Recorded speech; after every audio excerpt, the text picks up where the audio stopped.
January the 22nd, 2019. Guys, excuse my voice. I've got a little sick from staying out late watching that eclipse the other night.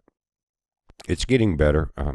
I was not going to do another video tonight because of that. But this is important. Guys, I've talked about for 3.5, 4 years now that we're going to go into grand solar minimum and our shields would be weak. And that would bring a global cooling period to our planet. I know it goes against mainstream media's narrative, but the truth is the truth. Now, we've got, and even there's this New England storm that's coming through there, guys. That's what's triggered this video. Even by New England standards, just saying this cold is brutal. The storm has killed several people in the Midwest, including a 12-year-old girl who died when a snow fort collapse left a trail of dangerously cold weather in the Northeast. Now, Rhode Island Governor Gina Raimondo declared a state of emergency in Newport County overnight, activated the National Guard after National Grid, that's the gas company, cut service to more than 7,000 residents. They didn't do it on purpose. They were losing pressure, probably because of such a high demand with these record-breaking temperatures, and that's what is going on, guys. Record-breaking temperatures. If you are impacted by the National Grid outages in Newport and lack heat, please find alternate shelter, she said on Twitter. Tonight will be one of the coldest nights of the year. It is not safe to be in your home without heat. If you need to stay in a hotel or call in Uber or Lyft to get to shelter because of the outage, save your receipt and National Grids US will reimburse you. This is, again, Gina Raimondo. Says in a message on its website, National Grid said it was experiencing low gas pressure situations on Aquidneck Island, which is largely the city of Newport. Raimondo said it may take more than a week for the company to restore service to all customers. Now, if the National Grid and others had not been behind the Obama push on global warming and Al Gore's push on the same subject, maybe they would have upgraded their grid. But now it's the freezing temperatures broke records in parts of New England. And it says Boston yesterday only reached a high of 10 degrees, and the temperature only climbed to a high of 1 degree in Worcester, Massachusetts. Earlier on Monday, they said it tied its record low temperature at a negative 6 degrees, and frigid air will continue to overspread New England today and tonight, the National Weather Service said. Record minimum high temperature for January 21st, again yesterday, last night, Boston was 10. 12 degrees was in 1984. Hartford was 4. 8 degrees in 1985. Worcester 1. 8 degrees in 1985. Again, so you look at 1985, guys. We're almost in 2020. So you can say about 34 years.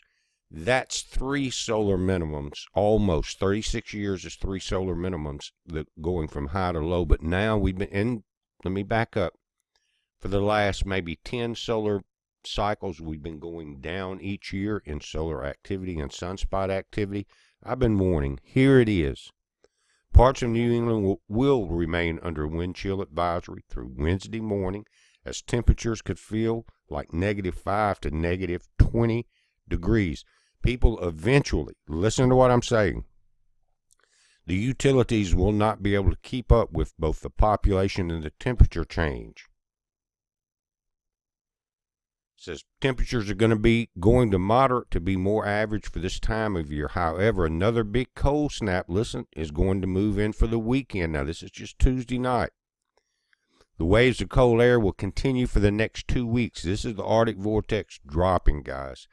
It is in complete chaos because it does not have the dynamo of the Earth's shields. That dynamo is created by high solar winds.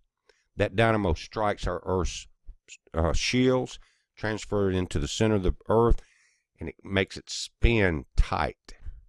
Everything's good, but when it slows down, the vortex goes crazy, the volcanoes go crazy, the earthquakes go crazy, and we see this.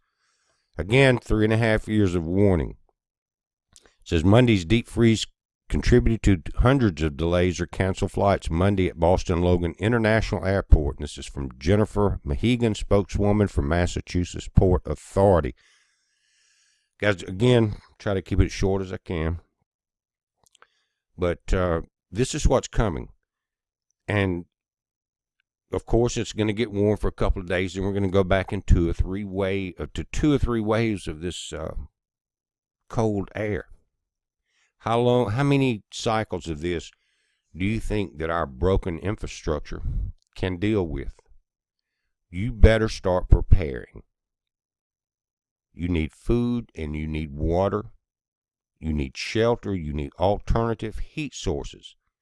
If you don't have a wood burning heater, or you live in an area that it's restricted to where you can't, get one anyway. Get it ready to go. Because if the grid goes down and people are freezing, instead of the police knocking on your door saying you've got to cut that wood burner heater off because you're polluting the city, they will be coming in and say, can we come in and get warm a minute, sir?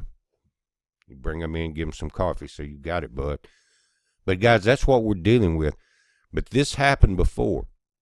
The greatest migration to California in the U.S. history was not the California gold rush. It was a cooling minimum period to where there was no summer in the Northeast. Crops failed. People left to survive. This one's going to be worse than that.